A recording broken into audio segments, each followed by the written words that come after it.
Good evening and welcome, everybody. East Herts District Council, Development Management Committee, 19th of July 2023. Welcome to members of the public who have come to the meeting this evening. Hello to those who are watching live on YouTube. And welcome to councillors and officers. The first item on the agenda is the appointment of a vice chairman. Does anybody have a proposal for a vice chair, please? Councillor Hill. I'd like to propose Stephen Watson for the position of vice chair. Thank you. Does anybody second that proposal? Councillor Carter. Yes, I'd like to second that proposal for Councillor Watson as vice chair. Thank you. Are there any other nominations? And are there any other nominations, any other proposals? So we'll take a show of hands. So we are considering the appointment of Councillor Stephen Watson as vice chair of the committee. If you're in favour, could you please show? I think that's everybody. So anybody against or abstaining? And there's me as well. So Councillor Watson, if you'd like to, so we've agreed that that's carried, and we appoint Councillor Watson as vice chair. Would you like to come to sit next to me?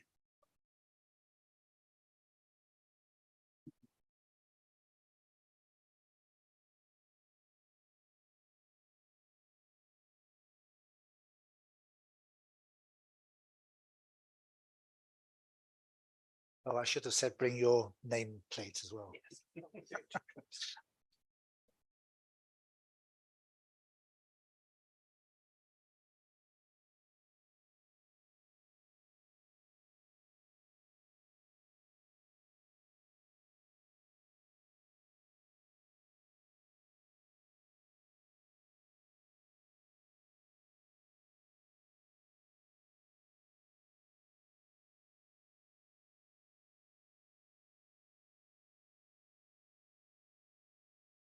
So welcome, Councillor Watson.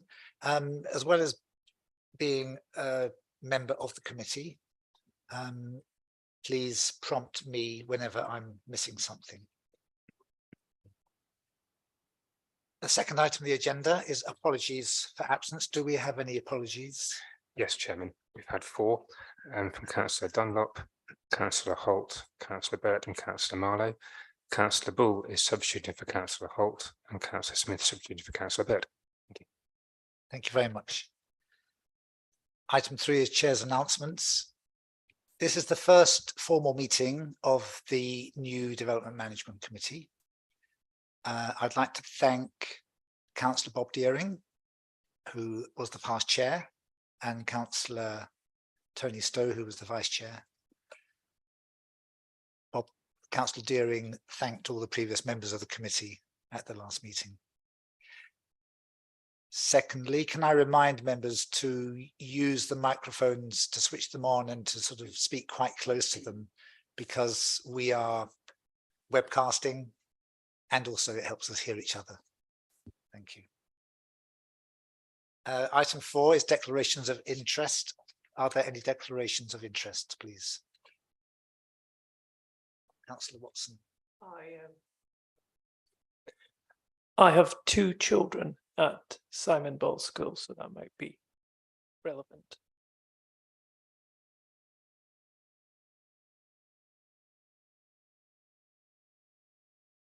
Yes. Yes, I can determine the application with a clear and open mind. Thank you. Thanks. And just we'll note the declaration.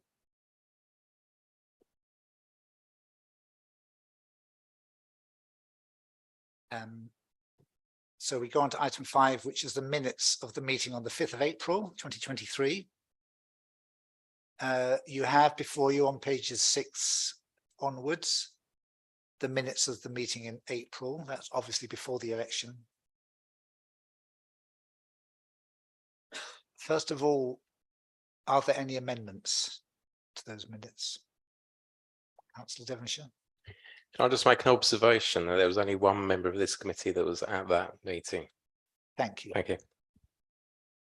Because of that, I watched the webcast, the recording from beginning to end. And it means that I can attest that it's a good record of that meeting. The other member who attended is Councillor Stowe. And so if I propose to you that we accept those minutes, I wonder. I'm happy to second them. Thank you. So we'll now vote on that. Those of us that were not at the meeting need to abstain. So I'm going to ask now for those who accept them as a true record to please show. And that means there are nobody against, and can we see everybody that abstains, please? Thank you very much. That formalizes that.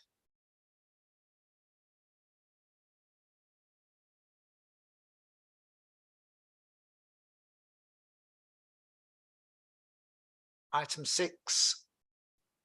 Just introduce everyone quickly. Oh, right. Let me introduce everybody that you can see on this table. I'm Yvonne Estop. I'm the chair.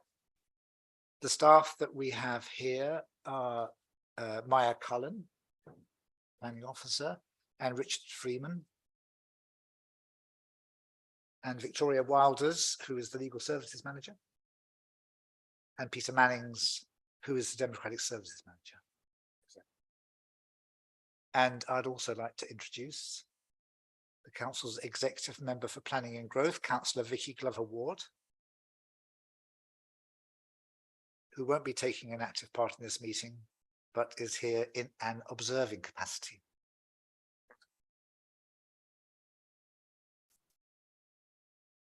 So we have one application before us this evening. It is for the Simon Ball All Through School, Pangrove Road, Hertford. It's application number 322-2534 FUL. And the application is for a new sports hall with improvements to security, along with some hard and soft landscaping, changes to vehicle access, parking and circulation. And it involves the demolition of 5 existing buildings on the site.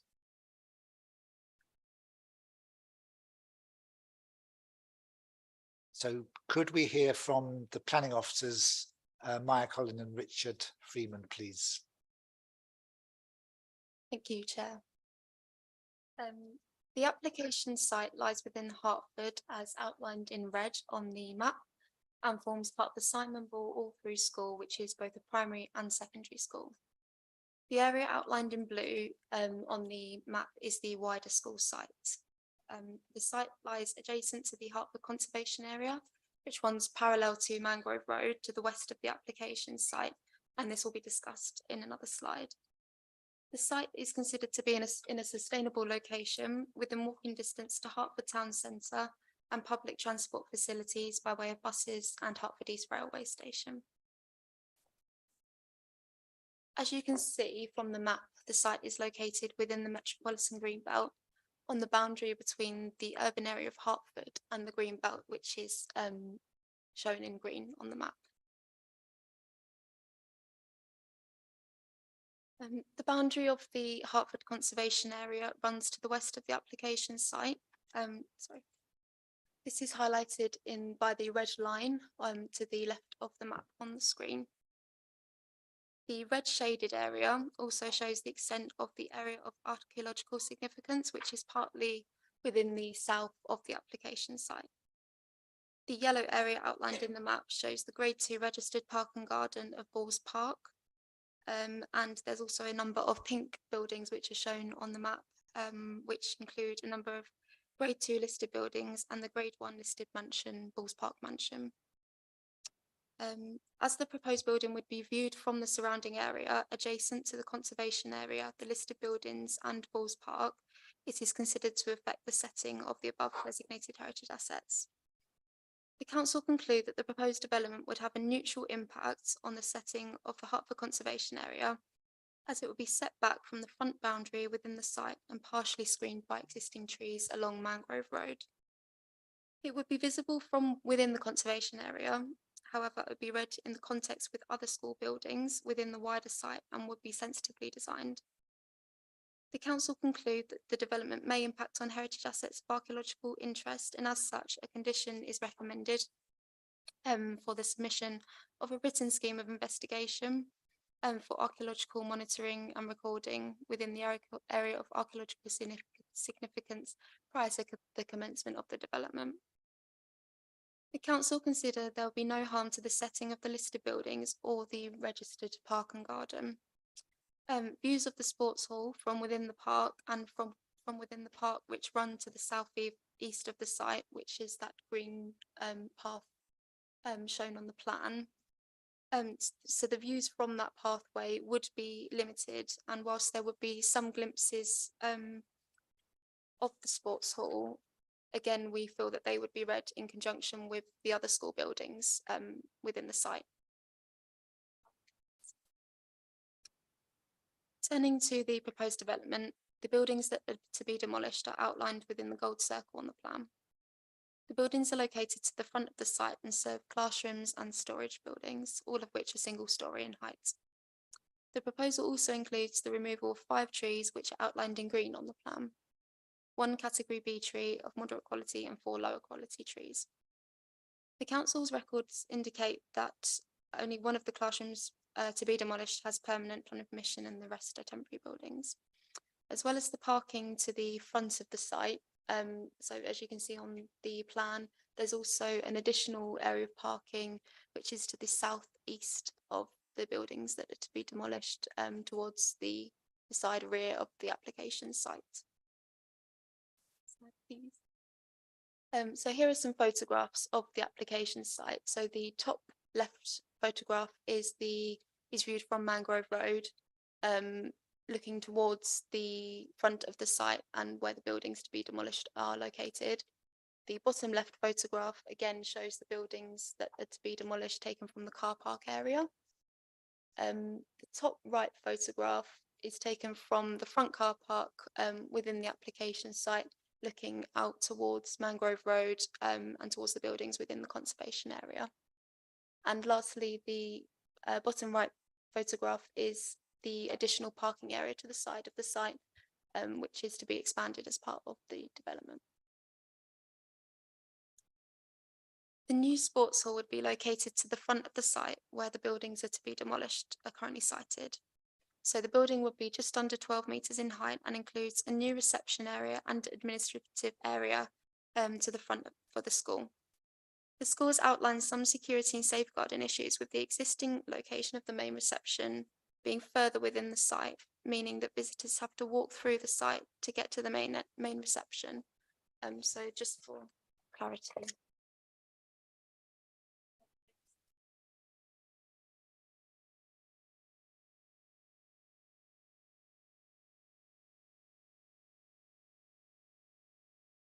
So the new reception area would improve the pedestrian accessibility and student safeguarding.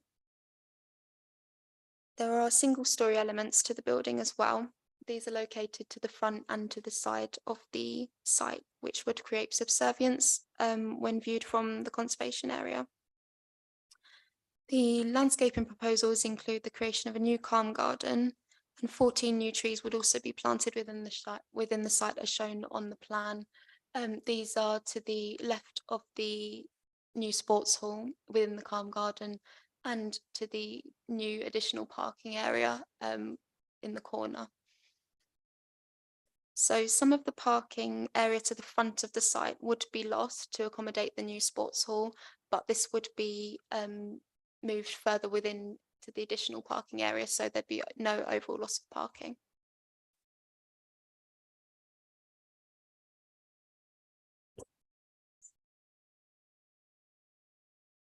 The materials of the proposed sports hall would include buff brick, which is in keeping with the properties along Mangrove Road, as well as a bronze-coloured perforated cladding panel above, depicting a woodland pattern, and powder-coated aluminium frames. It is considered that these materials are appropriate to the area and are of high quality design that would be in keeping with the character and appearance of the area. A sample of the materials would also be secured by a planning condition. So this slide shows that the building would be taller than other buildings immediately adjacent to the new sports hall. But again, we feel that this would be read in the context of the wider site, which has other 3-storey buildings as well.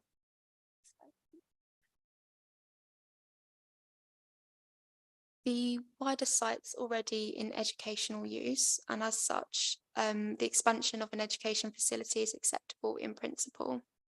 So the new sports hall would provide 4 badminton courts that are compliant with Sport England's size requirements, and would provide an equipment store and a new reception and administrative areas located to the front and side of the building.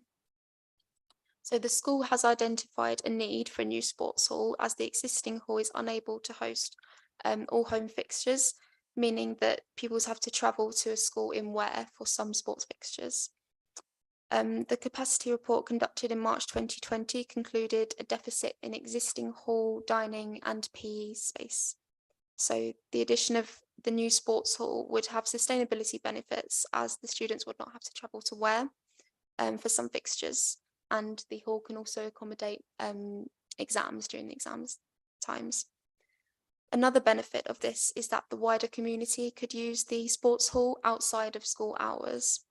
And this could be secured by a community use agreement planning condition.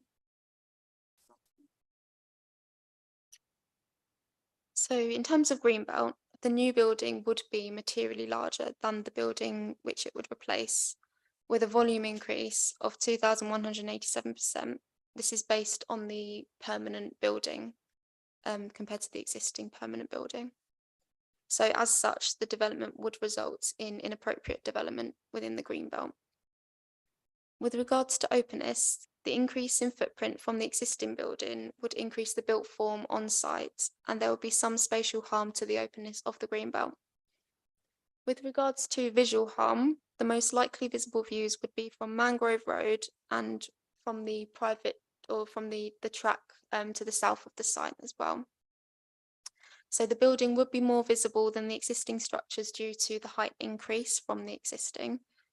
But the site is previously developed, and the new sports hall would be viewed again within the context of the school as a whole, where there are other 3-storey buildings. For example, the map on the screen shows in purple other 3-storey buildings within the site, which are also shown on the photograph. As such, we consider the harm to openness to be low or limited. So whilst the proposal would result in inappropriate development within the Greenbelt, we consider that there are very special circumstances which would outweigh this harm. This includes the education and health benefits for the school by providing a new Sport England compliant sports hall that's sustainably located, reducing the need to travel to other schools for some fixtures, and the addition of the wider community benefit of other sports clubs being able to use the hall outside of school hours, which is a very positive benefit.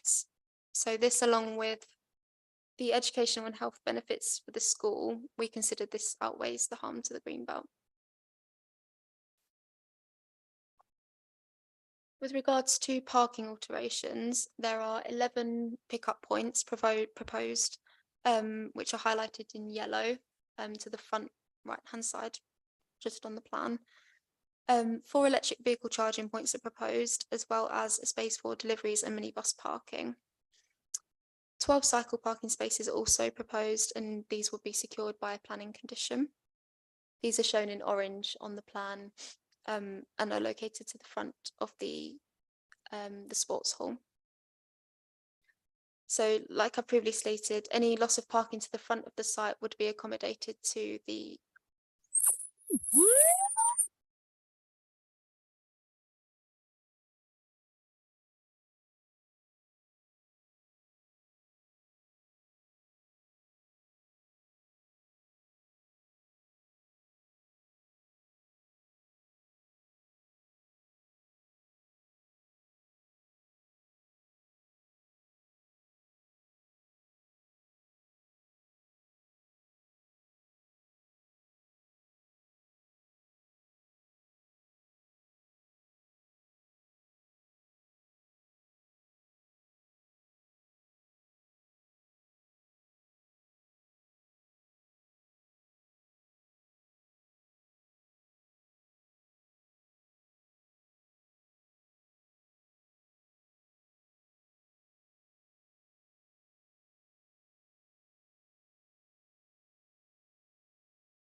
Apologies for that, everybody.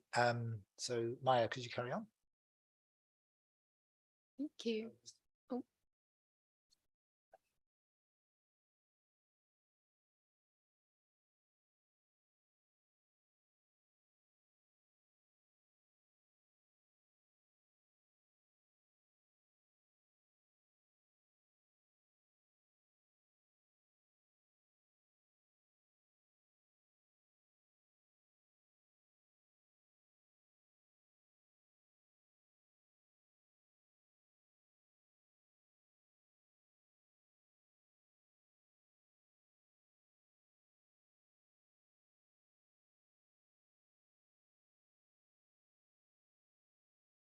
Thank you. So there would be a loss of parking to the front of the site, but this would be relocated by extending the existing parking area to the south of the site, so that area up in the corner. So there'd be 60 spaces to the rear and 116 parking spaces to the front. So that's 176 in total, with no loss of overall parking spaces. The main school access would remain as existing from Mangrove Road, as well as bin and refuse areas, which would remain as existing, as well as coach parking, which is currently to the front of the existing main reception. There'd be no increase in pupil or staff numbers, and as such, there is no requirement to provide additional parking. It's not anticipated that there will be any significant increase in traffic generation as well. The Highway Authority note that the proposal would require efficient management, particularly during special sports events, school drop-off and pick-up times. They therefore recommend the inclusion of a parking management plan condition to ensure that all vehicles accessing the site do so safely, and also a construction management traffic plan condition to ensure that construction traffic is efficiently managed as well.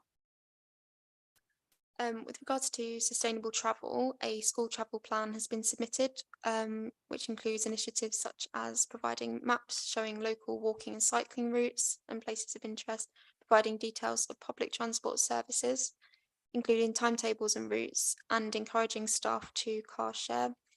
Other initiatives include the promotion of bike to work schemes for staff and the possibility of setting up bike maintenance workshops to encourage cycle travel. The Highway Authority have recommended that the school travel plan is updated, and this will be secured by a planning condition. With regards to ecology, a ecology report has been submitted, which concludes that the likelihood of adverse ecological impacts is negligible to low.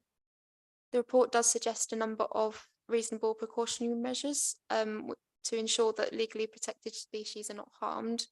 So this includes installing tree protection measures to avoid damaging tree roots, which may be used for foraging bats, as well as ensuring that lighting schemes are sensitively designed so that the tree lines towards the edges of the site or adjoining the site remain unlit or no more lit than the present levels, basically, to retain their value as bat roosting and foraging areas. Any site clearance of vegetation in nesting bird season should be first checked by an ecologist, and these mitigation measures would be secured by a planning condition to ensure that they are adhered to and implemented. Parks Ecology welcome the addition of new tree planting, and they suggest that native species are included if possible. Again, this would be secured by a landscaping condition.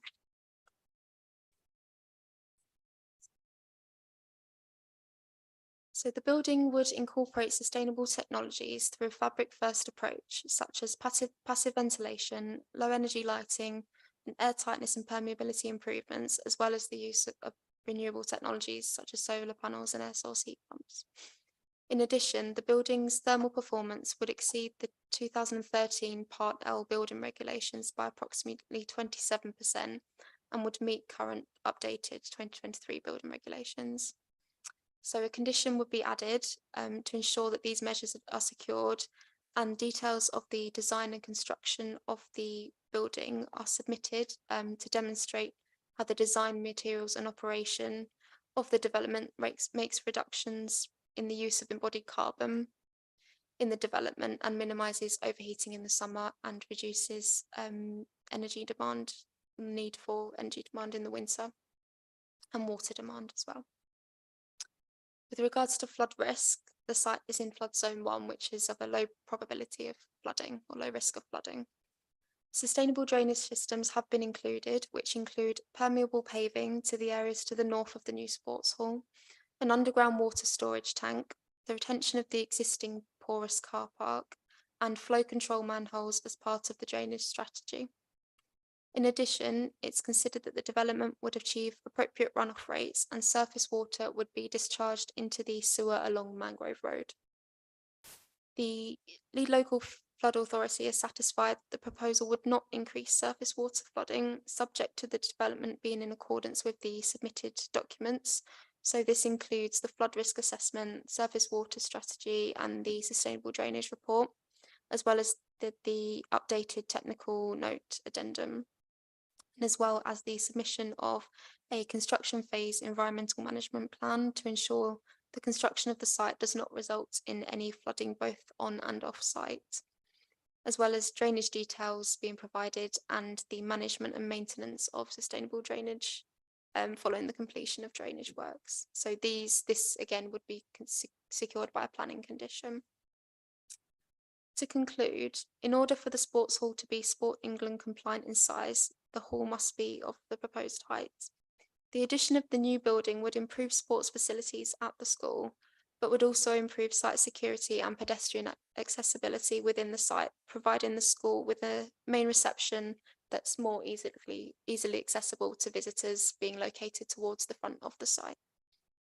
It's considered that the proposal would have no harm to designated heritage assets subject to an archaeology condition, and it has been appropriately cited so that it would have the least harm to the setting of the registered park and garden and listed buildings being located at the front of the site rather than towards the rear of the site, which is closer to the registered park and garden and the listed buildings.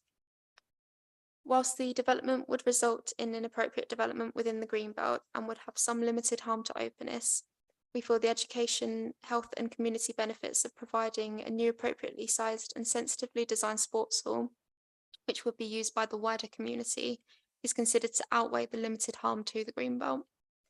This, in addition to the sustainability benefits by reducing the need for pupils to travel to another school for sports fixtures and providing a sustainably constructed new building, which would help to reduce carbon emissions, is considered to outweigh the identified harm and would be beneficial to the school and the community. As such, this application is recommended for approval subject to the conditions outlined in the committee report. Thank you. Thank you very much, Maya. That was very comprehensive and clear. I'd now like to invite Rachel Kirk and Mike Moss to come to the public speaker position. And you represent the school. There's 3 minutes, I'm afraid, just 3 minutes for you both to fit into. And we do keep that quite strictly. And we'll start from when you press the button. Thank you. Good evening, Chair and members of the committee. My name is Mike Moss. And I'm Rachel Kirk. We're co-head teachers at Simon Ball All Through School.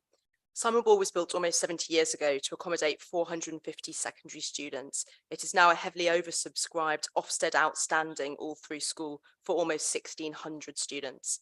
In addition to delivering its core purpose of providing education to local young people, the school is also an established community hub. The school's land and buildings are used 7 days a week, 52 weeks a year by sports clubs such as Hertford Hockey Club, Hertford Cricket Club, by the County Council as a Herts Music Hub, and by local small businesses such as private swimming and fitness instructors. Since it first opened in 1956, the school has grown and further buildings have been added, but the core communal facilities have never been expanded to meet the needs of its students and the wider community. According to the government's own guidance on school design, Building Bulletin 103, Simon Ball's sports facilities are inadequate and undersized by 600 square metres. This has created an urgent overcrowding problem, which means that the breadth and depth of the PE curriculum is severely compromised and that the school simply does not have the facilities to ensure that every student is able to receive 2 hours of curriculum time dedicated to support as required by the national curriculum. BB 103 recommends that a school the size of Simon Ball should have a 4-court sports hall. It currently has only 1 court. In December 2022, we applied to the Department for Education for 3.2 million funding to build a new sports hall through the Capital Improvement Fund known as CIF. CIF funding is not usually awarded for school expansion projects, but can be granted in exceptional circumstances. In May this year, we learned that of over 3,300 applications, our sports hall was one of only 3 successful expansion bids, demonstrating the urgency of our need to provide our young people with adequate educational facilities. During the design stage, we carried out a public consultation to which the responses were overwhelmingly positive. Local sports clubs wrote letters of support to the DFE for our funding application, as they can see the benefits it would bring to youth and adult sport. The application has not received any objections from neighbours and has the clear support of Hertford Town Council. All aspects of this project have been very carefully considered, from how the facade will be sympathetic to the architecture of its surroundings to the sustainability credential it offers. We hope that the building can act as a source of inspiration and example to our students as how to live, work and learn sustainably in the modern world. We acknowledge that limited harm has been found in connection with the development's position within the Greenbelt. However, as stated by officers in their report to committee, this is down to the spatial requirements of the building and is strongly outweighed by the extensive benefits to be realised in the event the application is approved. Simon Ball is already an outstanding school and a vital community hub. The construction of the proposed sports hall would only strengthen and deepen our ability and commitment to serve the people of Hertford, and therefore on behalf of our students, colleagues and the community, we politely request that you vote in favour of the application this evening. Thank you for your time.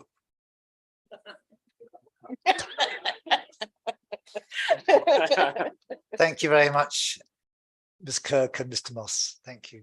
We've heard all that and taken that in. So now opening it up to councillors. In the report, in the officer's report in section 1.6, helpfully there are a set of bullet points with the main issues for members' consideration. I wonder if we could, first of all, ask questions and make comments about the principle of the development, and then we'll go on to other things after that. So it's open to you.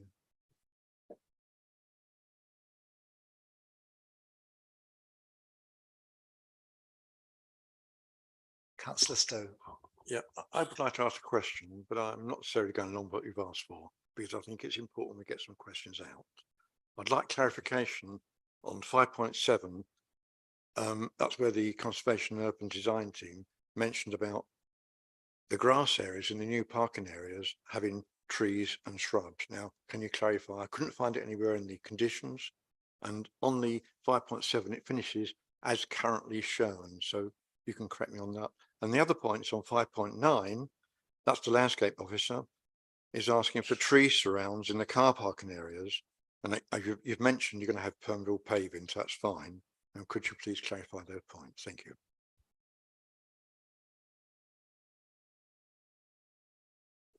We'll come back to that shortly. I wonder whether there are some other questions that we can think about. Councillor Copley. I mean, going on from Councillor Stowe's point about the trees, I did notice that some of the trees are coming out, but obviously more new trees are going in. And I just wondered if we know whether there are any planning conditions about the size of those trees, so we wouldn't end up with whips, but actually sizable trees instead. Thank you.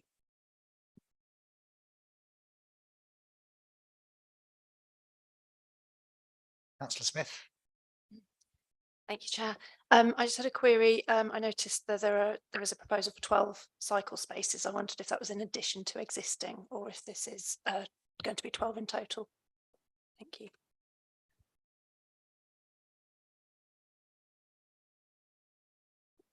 Officers, would you like to answer those questions, the landscape and the cycle parking?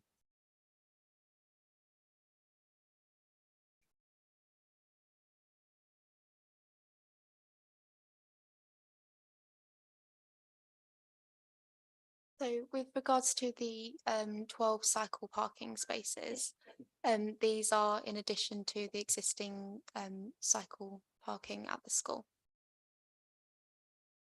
And if I can come on to the landscaping points, so yeah, if you look in 5.7 and 5.9, 5.7 are the comments of the Conservation Urban Design team, and 5.9 are those of the landscaping officer. And so we obviously report to the committee the comments which we've received, and then in how we make our consideration and how you presumably go on and determine it, it's probably worth thinking about who those comments have come from. Which isn't to say that comments from Conservation and Urban Design with regards to landscaping are inappropriate or anything like that. It's just that the landscaping officer has more direct nuts and bolts understanding and knowledge of what is necessary and what will work from a landscaping perspective. So in the way that we've considered the impact on the conservation area, one of the key things from our perspective is that the mature trees at the fronting onto Mangrove Road are retained, and there would be no significant works near to them. They form a very significant part of the conservation area. You walk down Mangrove Road, is one of the things you see. It's a positive, and those aren't affected. So with regards to the comments from a conservation perspective, we think that that's one of the key elements of the landscaping. And then in terms of the proposed planting, the comments from the landscaping officer around the fact that the indicative landscaping proposals are acceptable are the ones which we've put slightly more weight on, as it were, around that. They have set out some concerns about what might happen for some of the trees, which is what generally, or those concerns can generally be the case for any trees in car parks. As Mayor set out earlier, some of the ecological precautionary approaches would help with some of that around making sure that the trees are protected. But I think one of the significant benefits of the scheme is the provision of the calm garden. So hopefully in the proposed site plan you saw adjacent to the reception to the left hand side, right on that route for new for pupils going into the school or visitors coming to the school, as you move into that internal courtyard, there would be that new soft landscaped area which should provide some relief and some an alternative environment, and that's where the majority of the replacement landscaping would be, and so that's outside of that situation where cars might damage it. And then regarding the points about the quality of the tree planting, it's really the right tree in the right place, whilst planting a semi-mature specimen can be helpful for screening something or something like that. They are less likely to thrive once they're moved, and so it is actually preferable to have younger trees planted. All our conditions require the planting to be replaced if it dies or doesn't take in the first 5 years. So we're confident that that should work. Thank you. Councillor Carter. Yes, I just had a couple of questions about traffic and parking. So the first point is that that's a very sort of the surrounding roads. There's a lot of traffic congestion around dropping off time, and has been for many years, particularly when in wet weather. And I note that that there is going to be a construction sort of traffic plan, and I also note that the traffic, whatever it's called, the the transport plan is going to be updated. But I would say that it does need, because of the congestion there, with it really does need some attention to encourage parents not to drop off their children, but to encourage them to walk from the nearby, if they do need to drive, to walk from the nearby parking space, and to I believe the walking bus was no longer operational, so I could be wrong about that, but obviously we really want to encourage more pedestrian use, I suppose. And the other question I had was if there are to be more fixtures as a result of the sports hall, will there be sufficient parking spaces for those fixtures?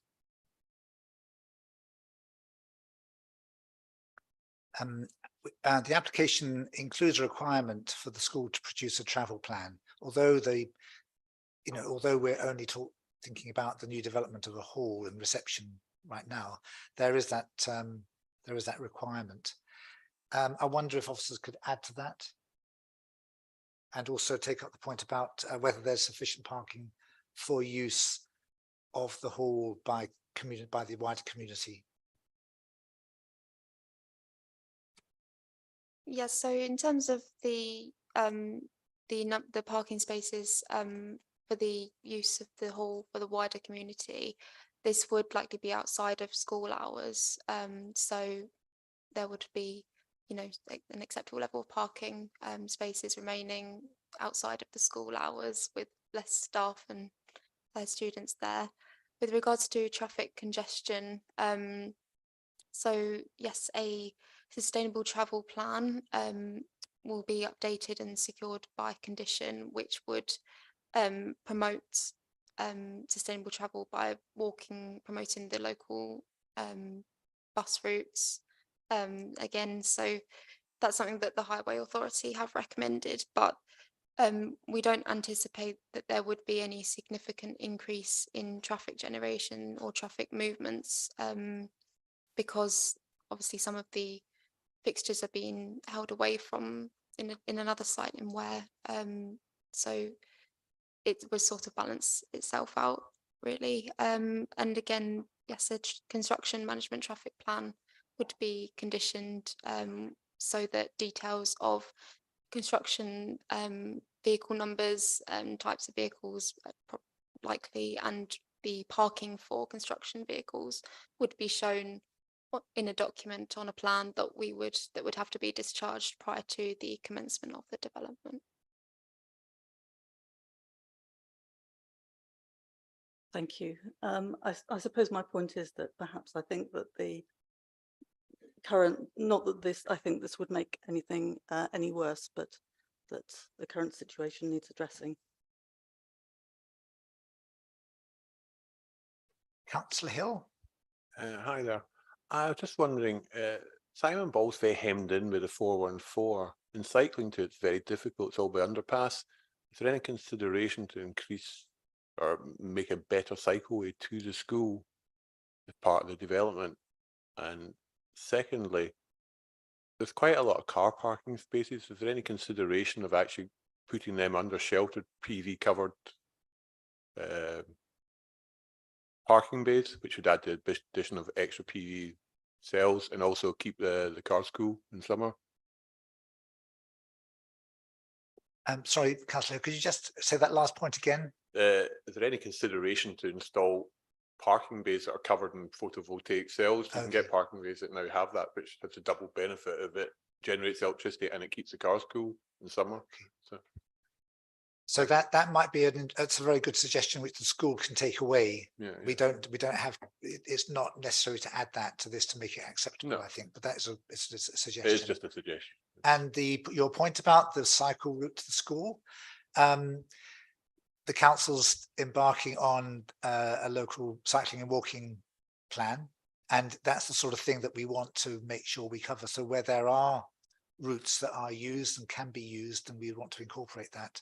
The school itself might put something in the travel plan about cycling, but so we can note, I think we can note that for. But would that be integrated in the same time frame? So I'd like to say something about that.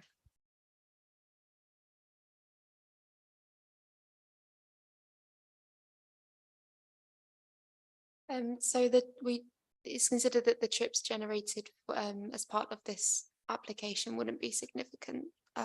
So that would not likely be part of this application.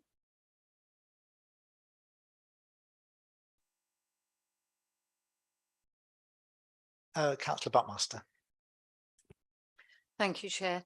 I wanted to ask about the archaeological report. Obviously, you've got it in condition 5. But what I want to know is the report actually going to be a desk-based report, or is it likely to be an actual dig?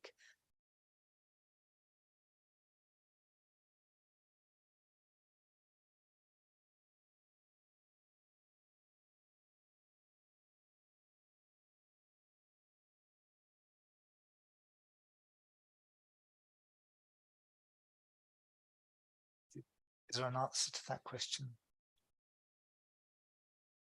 Thank you very much for the question. I understand that there have already been some works carried out at the site as part of the historic development of the wider area. And so a fair amount is actually known about the potential for archaeology, for archaeology to be present. The condition is the standard written scheme of investigation condition, so it's more than desk-based. The groundworks would be monitored for archaeological impacts by the county's historic environment unit, and if they feel that archaeological work is required, it'll be detailed in that written scheme of investigation. They would then supervise it, and anything which is found needs to be reported and written up, and then presented to the historic environmental record as required. So more than just desk-based. Can we review the just to review the principle of development in the Greenbelt? The school, in a way, this is our responsibility as a committee to address this quite explicitly. The school is located in the Greenbelt. As we know, development in the Greenbelt is first of all inappropriate, and that's our starting point. And then we have to look at the circumstances which might make it satisfactory. And we also have to look at whether the development is going to affect the openness of the green belt. And from what we've learned from officers before the committee, we can see that this is not really having an effect on openness because it's part of it's within a built-up school and it's next to a built-up area. And in relation to it being inappropriate development, if officers could confirm this, the special circumstances are that it is part of a site that is already developed. It's already in the context of other buildings, and it's between the school buildings and residential buildings. And I think in terms of from what I've recently read from officers' advice, there's that part of the MPPF that says if you are infilling within a built-up situation, then that would help to justify the special circumstances. But would officers be able to just kind of confirm or clarify that? So I think in terms of the very special circumstances that would outweigh the harm to the greenbelt in this case, it's the community use that would be of a great benefit. So being able for other sports groups to be able to use the sports hall outside of school hours, bringing sort of community health and social benefits to not only the school but the wider community as well. So that's the very special circumstances which we consider outweigh the harm to the greenbelt.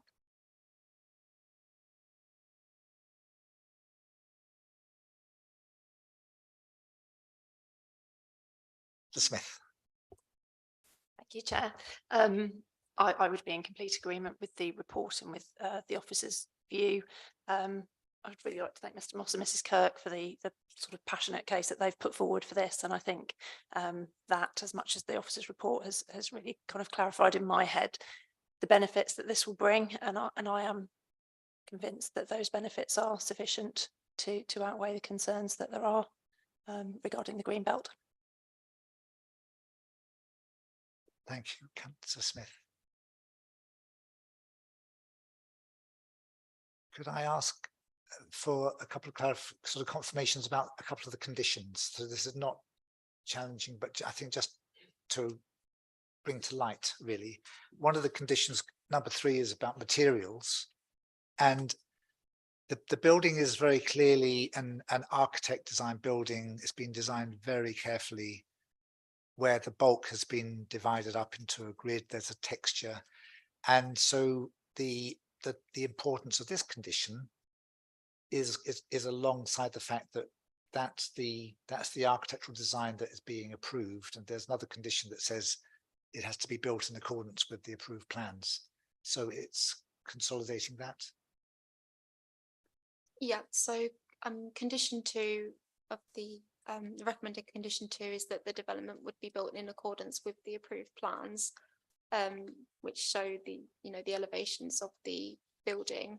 And condition 3 is that the sample of materials will be submitted prior to the commencement other than demolition. So that would mean that a sample of the materials will be submitted to the council as a discharge of condition application, and we would have to assess that to make sure that we consider that they're appropriate, of high quality and appropriate to the character and appearance of the site and the wider area, and that they're in keeping, really.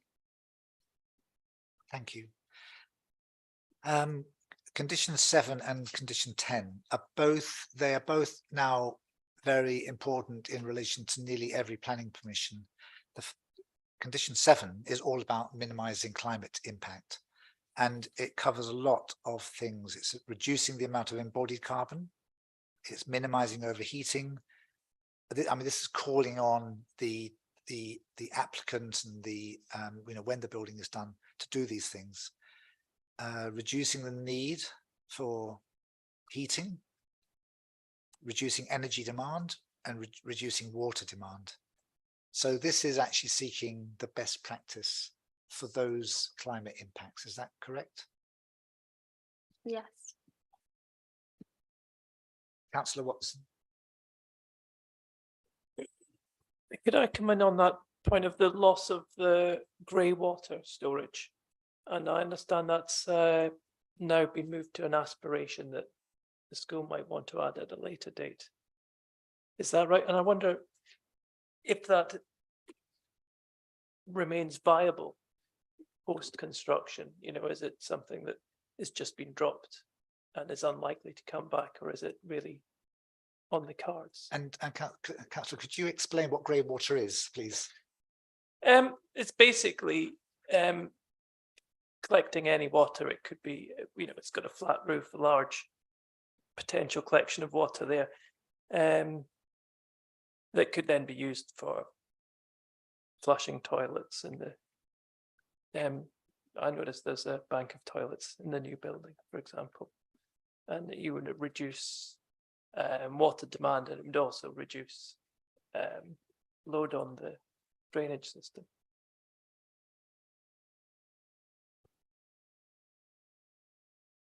Yeah, thank you. I'll have to give a bit of clarification around that, if I may.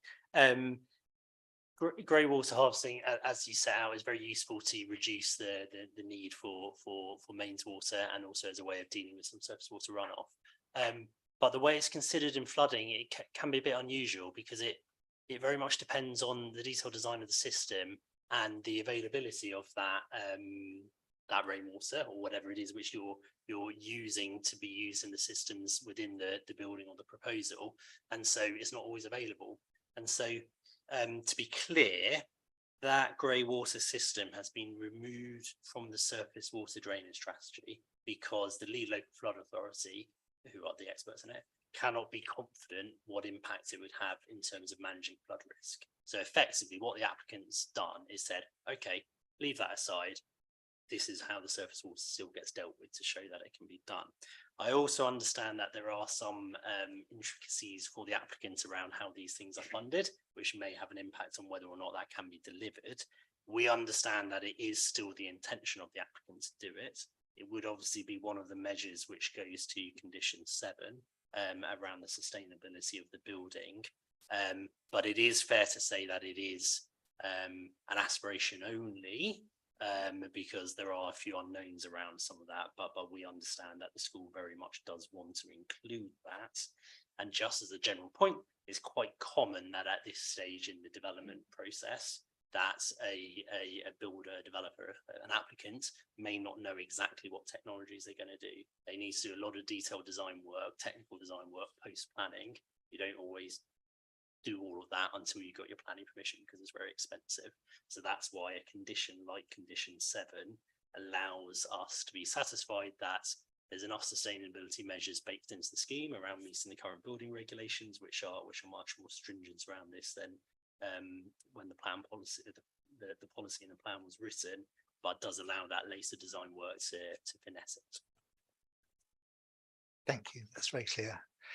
And condition 10 has more about that surface water management, where it limits, very strictly limits, the amount of water that's allowed to run off and go into the surface water drainage system. And then to keep it at that level, runoff attenuation measures are required, so that there is no risk of even a really serious storm affecting elsewhere. Councillor Watson. Just another follow-up point on that. Just for my information, really, and for the committee's information, 2 litres per second runoff, is that per meter, per car park? What was that in relation to? So that's an amount of water leaving a pipe going into the sewer, effectively. So the water gets captured, it falls onto the roof, goes through the downpipes, etc. It might go through through the permeable paving, gets stored in an underground attenuation tank, and that so that by storing it, effectively you reduce flood risk because it is all of the water hitting properties or the wider drainage network at the same time from a rainfall event, which is the problem.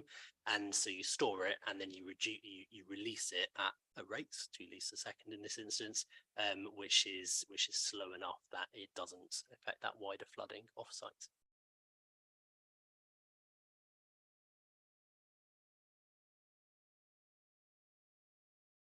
And I wanted to also draw attention to condition 13, which is the community use agreement. So the school will consult and then submit to the planning authority an agreement whereby other groups and organizations within the community can use this building for community purposes.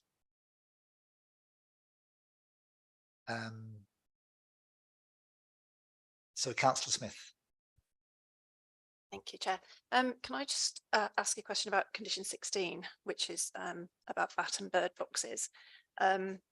This building is being installed in an area which is very good for swifts, and whenever I see a condition like this, it's always bat and bird boxes. There are no specifics about the type of boxes, and I wonder if we could make specific reference to provision for swifts, because sorry, there's been a lot recently go up on large scale buildings. They're going up on the theatre and on Birchley Green. So large buildings of this height are a really good place to site them. So I wonder if that is something that can be woven into that condition.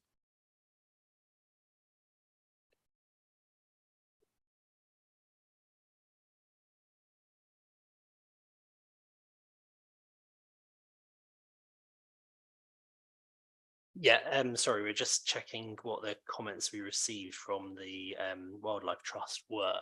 They often actually specifically ask for exactly that point, and they haven't actually done that in this instance. So yes is the answer. Is within the committee can do that if they want. We just recommend that you don't do it to the detriment of other bird species. And so you could include an informative maybe, which is advice for the applicants, that when they come to discharge condition 16, they make provisions for swifts and provide information as to why they've come up with the solution which they're proposing under that condition possibly.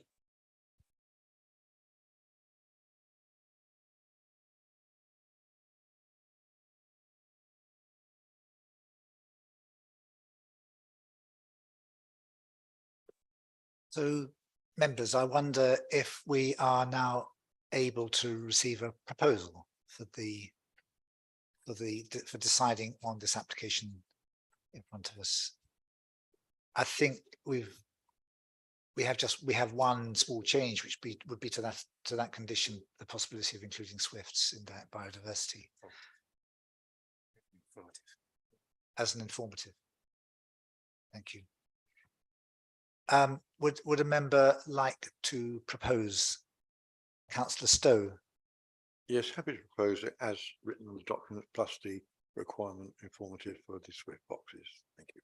Thank you. And is there a member? So Councillor Devonshire, thank you. Yeah, I'd like to second that proposal. Thank you. Thank you. So now if we take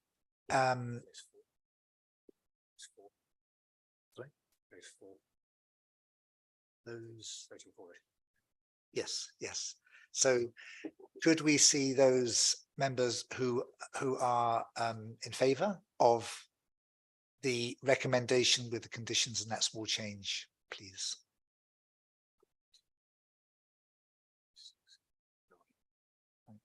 And those against? And those abstaining? So that's carried, and that means we have granted permission for application 3/22 2534 FUL, which is the removal of temporary buildings, erection of a sports hall with school reception and administrative area, changes to the vehicle parking and circulation, improvements to security and pedestrian access to the school, and new hard and soft landscaping. Thank you. So we go to item 7.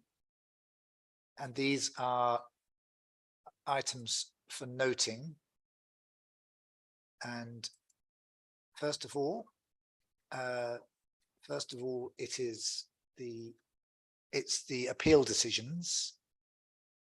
Does anybody have any comments on the appeal decisions? So we've noted that. Thank you. We have a list of public inquiry hearing dates.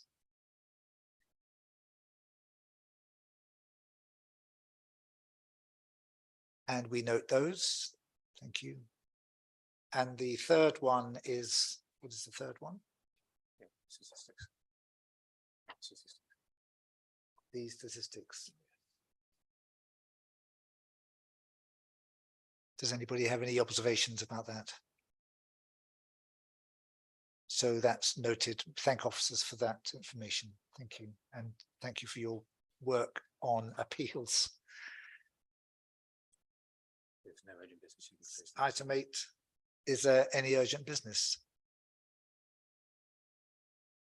Thank you. So that concludes the agenda. That concludes the meeting. Thank you all very much. And thank you to people for attending. Thanks.